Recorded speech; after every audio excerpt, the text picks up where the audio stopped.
ربي ذو الجلال والإكرام. اعوذ باللہ من الشیطان الرجیم، بسم اللہ الرحمن الرحیم۔ محترم ناظرین، پروگرام پیام قرآن کے ساتھ میں ہوں آپ کا میزبان محمد نذیر صادقی۔ موضوع گفتگو ہے سورہ ہود کی آیت نمبر 19۔ اس آیت کی تشریح، تفسیر اور ترجمہ کرنے سے پہلے آئے ہم سب مل کر اس کی تلاوت کرتے ہیں۔ اعوذ باللہ من الشیطان الرجیم، بسم اللہ الرحمن الرحیم۔ الذین یصدون عن سبیل اللہ ویبغونہا عوجا وَهُمْ بِالْآخِرَةِ هُمْ كَافِرُونَ۔ صدق اللہ العلی العظیم۔ ترجمہ: جو لوگ دوسروں کو راہ خدا سے روکتے ہیں اور اسے ٹیڑھا کرنے کی کوشش کرتے ہیں، جبکہ یہ لوگ خود بھی آخرت کے منکر ہیں۔ محترم ناظرین، سورہ ہود کی آیت نمبر 17 اور 18 میں بھی ہم نے اس بات کی طرف اشارہ کیا کہ رسول اکرم صلی اللہ علیہ وآلہ وسلم کی رسالت کی حقانیت کے لیے سب سے بہترین دلیل قرآن کریم ہے، یعنی کتاب الہی رسول اکرم صلی اللہ علیہ وآلہ وسلم کی حقانیت کے لیے بہترین دلیل ہے۔ اس کے علاوہ مولا علی علیہ السلام بھی گواہ ہے، جس کے بارے میں آیت نمبر 17 میں فرمایا شاہد منہ۔ تمام شیعہ مفسرین اس بات پر متفق ہیں، یہاں شاہد منہ سے مراد مولا علی علیہ السلام ہے۔ رسول کی حقانیت کے لیے مولا علی علیہ السلام گواہ ہے۔ اور تیسرا گواہ آسمانی کتابیں ہیں، یعنی آسمانی کتابیں ایک دوسرے کے لیے تصدیق ہوا کرتی ہے، ایک دوسرے کے لیے تائید اور تاکید ہے۔ تو اسی سلسلے میں آیت نمبر 18 میں فرمایا اللہ تعالیٰ نے کہ سب سے بڑا ظالم وہ ہے، سب سے بڑا کافر وہ ہے کہ جو رسالت کو جھٹلائے اور اللہ تعالیٰ کی کتاب کا انکار کرے۔ تو آج بھی تقریباً اسی گفتگو پر بات ہو رہی ہے کہ جو لوگ یعنی ظالمین، منکرین، بندگان خدا کو راہ خدا سے روکتے ہیں اور اس سے ٹیڑھا کرنے کی کوشش کرتے ہیں، یہی لوگ سب سے بڑا ظالم ہے اور آخرت کا منکر ہے۔ تو محترم ناظرین، وہ کون سا طریقہ ہے جو یہ منکرین استعمال کر کے بندگان خدا کو راہ خدا سے روکتے ہیں؟ وہ کون سا ذریعہ ہے، وہ کون سا طریقہ ہے جو یہ لوگ استعمال کرتے ہیں؟ تو اس طریقے کے بارے میں ہم آپ کو بیان کریں گے کہ طریقہ جو انہوں نے استعمال کیا ہے، ان کی چند مثالیں ہمارے پاس موجود ہے۔ سب سے پہلے وہ طریقہ ہے کہ جسے بدعت کہا جاتا ہے، یعنی یہ منکرین بدعت کے ذریعے سے بندگان خدا کو راہ خدا سے روکتے ہیں، بدعت کو استعمال کرتے ہیں، بدعت کو بطور ہتھیار استعمال کر کے بندگان خدا کو روکنے اور اس سے غلط راستے پر ڈالنے کی کوشش کرتے ہیں۔ اسی طرح جو راستہ ہے، ان میں سے ایک تہمت ہے، تہمت یہ وہ چیز ہے کہ جس کے ذریعے سے اس تہمت کو استعمال کر کے منکرین آخرت، منکرین رسالت، منکرین خدا، بندگان خدا کو راہ خدا سے روک لیتے ہیں۔ تو ہمیں اس چیز کا خیال رکھنا چاہیے۔ ان طریقوں میں سے ایک طریقہ جعلی حدیثیں ہیں، یعنی جعلی حدیثوں کو استعمال کر کے یہ منکرین آخرت بندگان خدا کو راہ خدا سے روک لیتے ہیں۔ محترم ناظرین، آپ لوگ اس بات سے بخوبی آگاہ ہیں کہ حضور اکرم صلی اللہ علیہ وآلہ وسلم کی رحلت کے بعد جو جعلی حدیثیں گڑھنے کا سلسلہ شروع ہوا، تو یہی منکرین کا کام تھا، منکرین آخرت کا کام تھا کہ وہ لوگوں سے جعلی حدیثیں لکھواتے تھے، جعلی حدیثیں ایجاد کرتے تھے کہ جن کے ذریعے سے سادہ لوح انسان یعنی بندگان خدا کو راہ خدا سے روک لیتے تھے۔ اسی طرح شکوک و شبہات پیدا کرنا، یعنی جو طریقہ انہوں نے استعمال کیا ہے ان میں سے ایک طریقہ لوگوں کے اندر شکوک شبہات پیدا کر کے یہ لوگ بندگان خدا کو راہ خدا سے روک لیتے تھے۔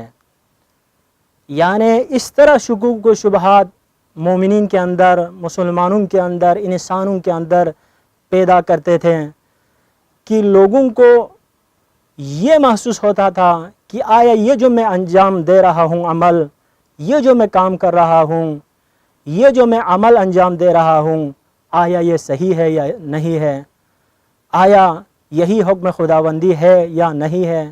آیا یہ اسلام کے مطابق ہے یا نہیں ہے؟ لوگوں نے اس طرح، منکرین نے شکوک و شبہات پیدا کیے کہ یہ لوگ سوچنے پر مجبور ہو گئے، لوگوں کے اندر وسوسہ پیدا ہوا، شبہات پیدا ہوئے۔ تو یہ وہ طریقہ ہے جو منکرین آخرت بندگان خدا کو راہ خدا سے روکنے کے لیے استعمال کرتے ہیں۔ اسی طرح محترم ناظرین، یہ جو منکرین آخرت ہے ان کی طریقوں میں سے ایک طریقہ یہ بھی ہے کہ مساجد کی ویرانی کے ذریعے سے یہ لوگ بندگان خدا کو روک لیتے ہیں۔ محترم ناظرین، آخری زمانے کے جو علامتیں ہیں ان میں سے ایک علامت یہی ہے کہ مساجد کی تعداد حد سے زیادہ ہوں گے اور مساجد کی رونق میں اضافہ ہوگا، طرح طرح کے مساجد عبادت گاہیں بنائے جائیں گے، لیکن عبادت کرنے والا نہ ہوگا، روح عبادت نہ ہوگی، اور عبادت کا وہ معنی، وہ مفہوم نہیں رہے گا جو اسلام نے بتایا، جو اللہ نے بتایا۔ تو مساجد کا ویران ہونا، مساجدوں کی اہمیت کا کم ہونا، یہ وہ پروپیگنڈا ہے، یہ وہ طریقہ ہے، یہ وہ آلات ہے جو منکرین آخرت نے بندگان خدا کو راہ خدا سے روکنے کے لیے استعمال کیا ہے۔ ہمیں چاہیے کہ ہم مسجدوں کو آباد کریں، مسجدوں کو اپنے وجود کے ذریعے سے، عبادت کے ذریعے سے، قرآن کی تلاوت کے ذریعے سے آباد کریں، خصوصاً جماعت کے ٹائم پر۔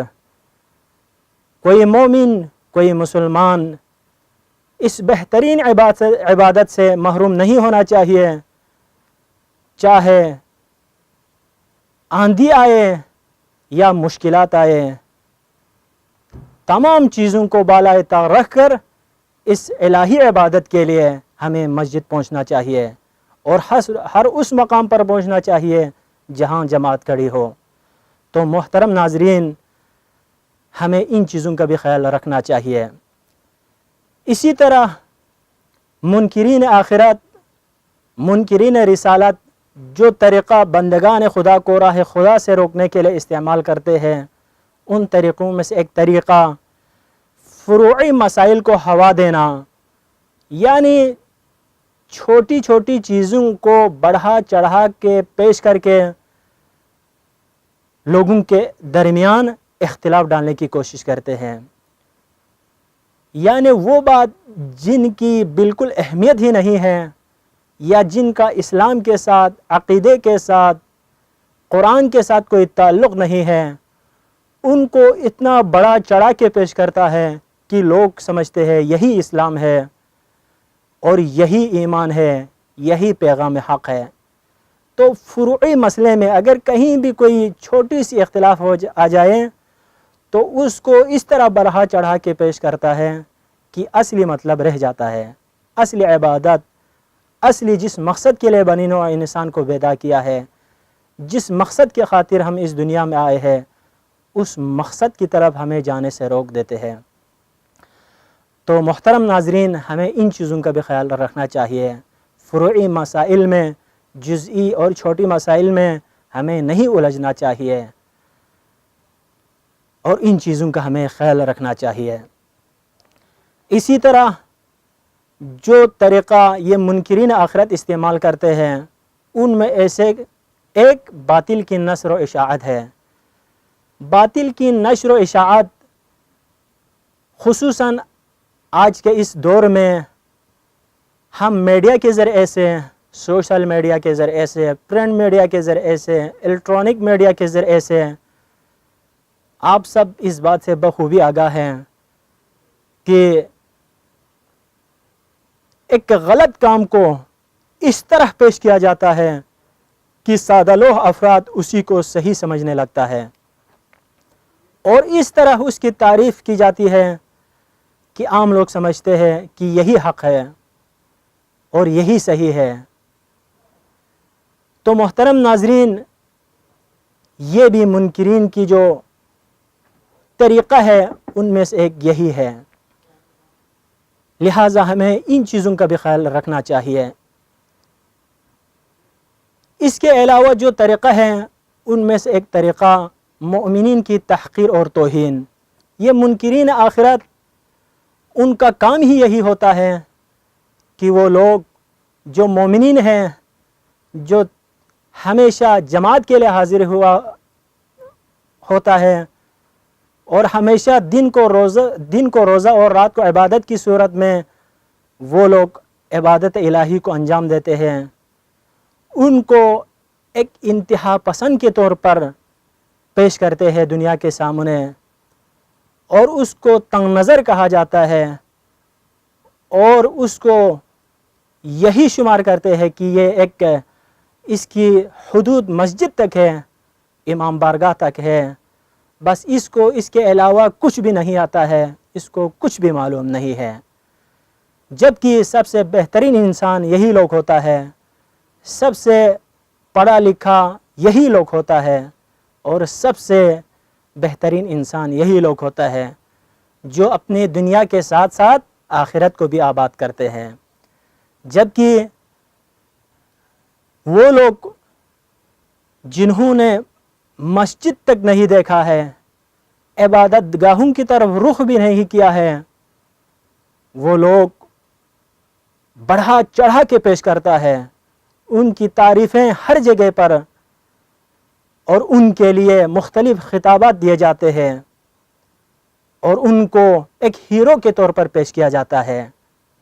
مثلاً آج کل کے اصطلاح میں، آج کل کے دور میں، یہ جو گانا گانے والا ہے، جنہوں نے آج تک مسجد کی طرف، عبادت گاہوں کی طرف رخ بھی نہیں کیا ہے، اس کو ایک لبرل، اس کو ایک پڑھا لکھا، اس کو ایک معاشرے کا اعلیٰ تعلیم یافتہ سمجھتا ہے۔ یہ سب منکرین آخرت کی پروپیگنڈا ہے، ہمیں ان چیزوں کا بھی خیال رکھنا چاہیے۔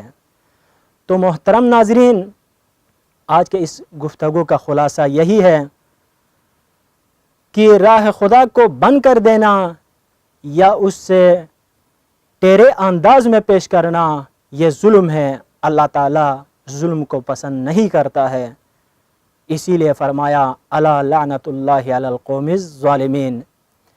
اسی طرح منکرین آخرت ہے، منکرین رسالت ہے، وہ لوگ پہلے مرحلے میں دشمن راہ خدا کو بند کرتا ہے، یعنی راہ خدا کو وہ بند کرنے کی کوشش کرتا ہے۔ اگر انہیں اس کوشش میں کامیابی نہ ملے، راہ خدا میں جانے سے لوگ نہ رکیں، تو اس کے بعد یہ لوگ اسے غلط راستے پر ڈالنے کی کوشش کرتے ہیں، یعنی اسے آج کل کے اصطلاح میں ہائی جیک کہا جاتا ہے۔ اس کی جو راستہ ہے اس کے رخ موڑنے کی کوشش کرتے ہیں۔ ہمیں ان چیزوں سے بھی ہوشیار رہنے کی ضرورت ہے۔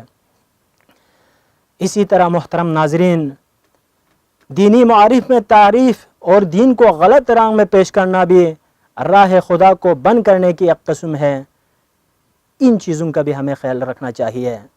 اس کے علاوہ آخرت پر ایمان نہ رکھنا ہر قسم کے ظلم کا پیش خیمہ ہوتا ہے، لہٰذا آخرت پر ایمان رکھنا ضروری ہے، اور آخرت پر ایمان رکھنے سے ہی انسان اس دنیا میں جو بھی عمل بجا لاتا ہے اسے ٹھیک طریقے سے بجا لانے کی کوشش کرتے ہیں، اور اسی وجہ سے اس کی دنیا بھی اور آخرت بھی دونوں آباد ہو جاتا ہے۔